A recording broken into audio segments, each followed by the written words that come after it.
How many of you have heard about Facebook? How many of you have not heard about Facebook? Anybody? Okay, how many of you are on Facebook? That's not a right question, right? How many of you are not on Facebook? Light maro yaar us pe.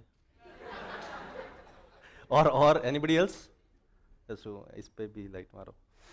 But anyways, you are not missing a lot, but we'll see if you are missing. How many of you heard about Twitter? How many of you are on Twitter? Quite a number. I expected a little less number on Twitter and more on Facebook. But anyways, so I will quickly get into the discussion. So as mentioned, Ab Ki Baar Modi Sarkar, let's see how it came out to be. So we will talk about, my topic is around social media. I will talk about what social media is and how we came out to be a monumental strategy for BJP. Though it's a long story, but I would have to cut it short in a very small time. So let's look at the context in which the elections were fought. Most of us are aware of it. Have you seen this picture somewhere? All of you? What this picture is about? This was a very black day in our Indian history. This was 16 December 2012. A young lady was gang raped in a moving bus in Delhi. The entire country was shaken. Main bhi anna, tu bhi anna. What was this? It was anti-corruption movement, IAC. Annagiri versus government Giri. What was this? Ramlila Maidan, correct. So midnight crackdown on peacefully protesting women, children and elderly.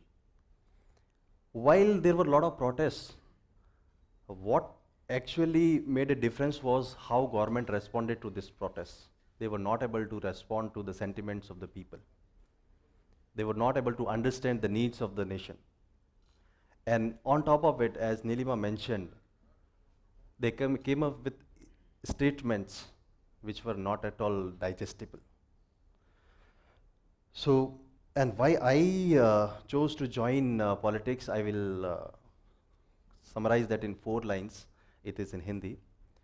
हो गई है पीर पर्वत सी पिघलनी चाहिए, हो गई है पीर पर्वत सी पिघलनी चाहिए, इस हिमालय से कोई गंगा निकलनी चाहिए, सिर्फ हंगामा खड़ा करना मेरा मकसद नहीं, मेरी कोशिश है कि ये सूरत बदलनी चाहिए.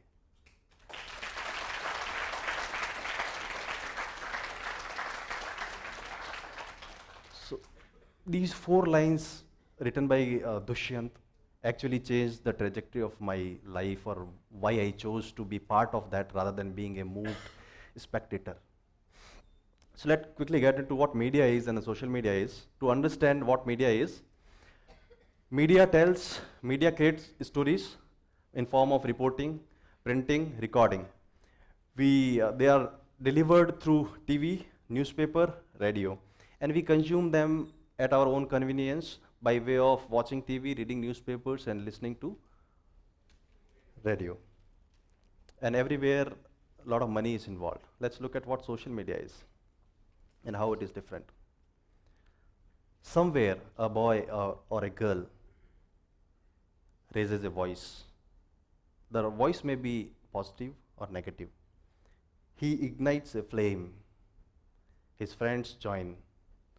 People like, share their stories. More flames are created. It goes viral.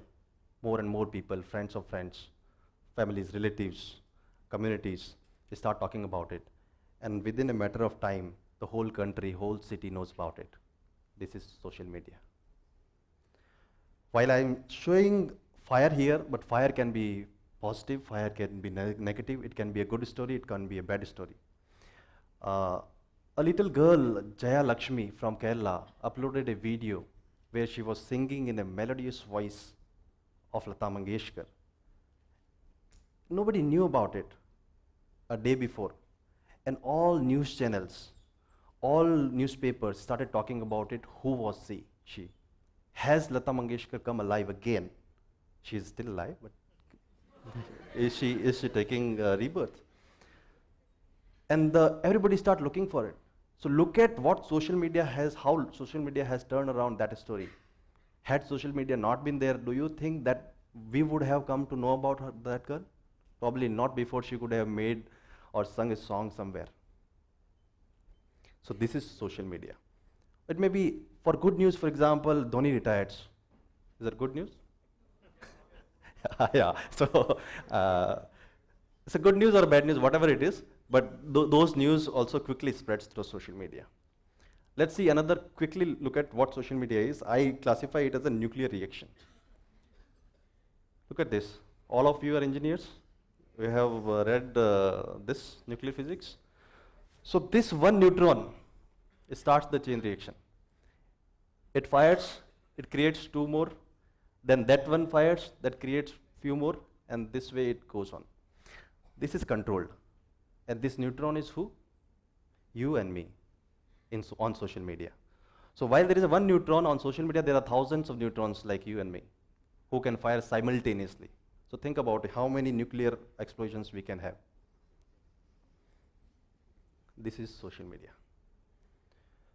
Politics and social media, I think most of us already know. People have started using it more often. So we did, this is what, selfie, right? And who is this?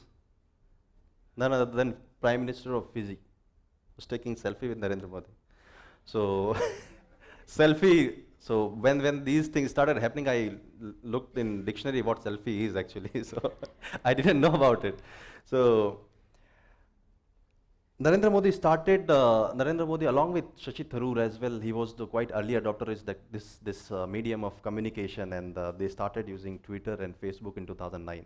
Twitter came to India in 2006, Facebook came to India in 2004. But it is a double-edged sword that as we mentioned. If we don't use it wisely, it can destroy. If we use it wisely, it can become the agent of change. So we have to be careful. Anybody can recognize this picture? There's a prize for this.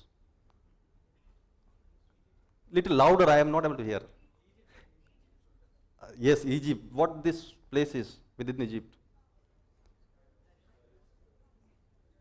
It's Tahrir Square, you're right. So he gets a machine gun from me. All right. And social media, Twitter and Facebook became tools of communication and mass mobilization. In those where mostly they are autocracies, and this actually, social media became the agent for democratization of those nations. We have seen it, a lot of stories around that. Now let's come to the core of it, what we did in social media differently. As I previously mentioned, it was important to understand the sentiments of nation, what people want. Politics is all about living up to the aspirations of the nation. If you can't echo the sentiments of people, you should not be there in the politics. You got to understand the nerves of the nation. And as I mentioned, the previous government failed to do it. Even if they wanted to, they couldn't. Or they wanted to, they cannot communicate. So we at our national headquarters in Delhi, we created a war room. You must have heard about this term, war room, more often. So it was a state-of-art office with all possible latest communication technologies available to us. Video conferencing, immediate Facebook, Twitter updates, content creation, research and analytics capabilities, seeking feedback from the grounds, how many people are going to a particular rally, what Mr. Modi is going to speak about, what that place is all about. If he goes to a remote village in Rajasthan or maybe in Odisha, Modi knows all about it. How come? Is he so knowledgeable? Or he can manage to read all such? Probably it is practically not possible for us to look at each and every aspect and corner of India. So he works extra hard, and his team works extra hard. So this is the team that used to create those quick pointers, and it has to be very precise and impactful, which people can resonate and relevant. So wherever he went, he talked about those people. He picked up the emotions. He picked up what are the key problems of those people there. If he went to a tribal state, tribal place, he will talk about those people, how politics at Delhi will change their lives. If he goes to Delhi, he will talk about the problems of Delhi. He will not talk about generally. So you have to be very, very precise and clear about what you want to talk about. So we set up this center there. Then party gave us responsibilities to distribute those centers all over India. So we traveled to various states. So it's a huge team. So various people in their own capabilities traveled to various places.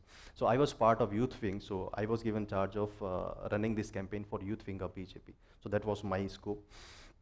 So after setting up a center there and proving that yes, we can deliver good quality content, we were asked to set up centers at state headquarters, train them, enable them, so that they can further go on and set up centers in their cities and parliamentary constituencies and block levels.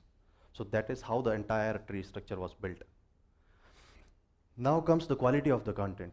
It's very important that we are specific, precise on what we say. We cannot lose this chance which we have got in so many years, and country needs it. So we had one mission statement, or you can say our scope statement, that we have to answer only one question for our voters, for the people who are listening to us, looking to us, want to understand us. And that question was, why should you vote for BJP and Narendra Modi in 2014? That's the only question we have to answer through all of our activities, whether on social media, whether on print media, whether on electronic media, or whether on rallies, or whether on face-to-face communication. That's the only question people are asking, why should I vote for you? Give me 5 reasons, give me 1 reason. So all of our posts that we created, whether on Facebook or whether when we interacted, other people interacted on the TV debates and all those things, this question was at the core. So once this team was, this is the place in Odisha when I myself visited them and set up a center over there. This was our party headquarters. Let's look at IT, social media and governance. I will quickly go through it and you must be aware of it. So this government is using social media and communication platforms as no other government has done in past.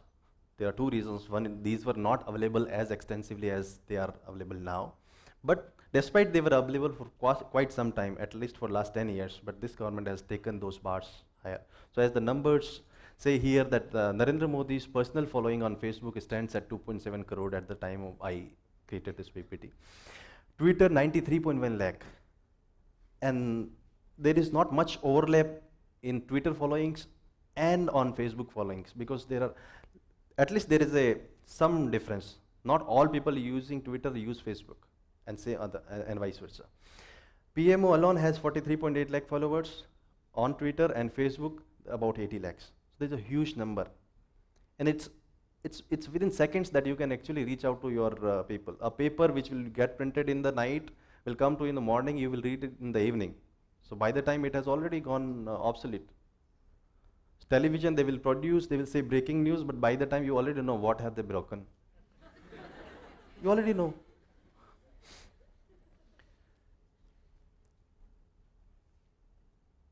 So here in you say home, so here every ministry has been asked to create their own pages and deliver information through this Make in India Home Ministry. Sushma Swaraj, for example, is another widely followed leader with 21 lakh followings. And along with social media is a delivery platform, information delivery platform, but it is enabled by IT on the back end. So a lot of government initiatives are around empowering people through technology. A lot of problems can be solved via using technology rather by removing the manual interventions. For example, not going into much debate, but let's say if you think a process where I have to talk to 2 different people and then get thing done is easier compared to I submitting an application online, it gets processed online and then gets delivered. Which one is easier? Online. What are the challenges when it gets manual? Subjectivity arises. And people then, you know what happens. My social media experiment. So once I was accidentally added in a group, and I was not knowing what this group is all about, and it was a Facebook group with 100, 200 members, and they were debating a topic. I knew that they were debating something, but I was not quite interested in that. But after some time, few people called me that why don't you provide your opinion, who knew me that he can answer certain things. So I started looking at that. I realized that they are debating a very important and interesting topic, interesting problem actually, which the society is facing. And I thought I must contribute. I must play my role. If I don't provide my contribution where I can, then I am not doing justice to the society from where I am coming. So when I joined at that time, people were fighting, arguing, mudslinging. Nobody was able to give any direction to the group. You guys are responsible for our problem of society, those are responsible, I am right, you are wrong, these kind of arguments. So I started listening to those problems and I started giving my arguments. I said that let's understand what the problem is. Let us hear out everybody what they have to say, how this problem has come out to be. Then I started answering questions. I had no answer to that question. I started addressing that problem. So I mentioned, look, I have no answer, but we all together join hands and try to find an answer to that problem. Somehow in a month's time, people started realizing that, yeah, this is probably a systematic way to reach a solution rather than just arguing without facts.